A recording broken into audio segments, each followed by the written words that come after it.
আজকে আমি বিশেষ করে ভুবনেশ্বরনগর শ্রীগুনা জেলা পরিষদ আসনের তথা আমার অনুগামী সমগ্র কাছাড়ে তথা বরাক উপত্যকায় বিভিন্ন জায়গা থেকে আমাকে যেভাবে সহানুভূতি, যেভাবে আমাকে সাহায্য সহযোগিতা করেছেন, বিভিন্ন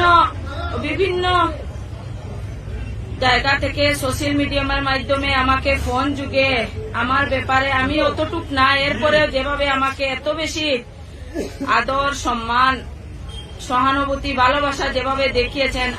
আমি চিরঋণী থাকবো সবার কাছে। আমি কিছু না, মামুলি একজন ফরিদা পারভিন। আজকে আমাকে একজন সাধারণ ঘরের একজন মেয়েকে আজকে নিয়ে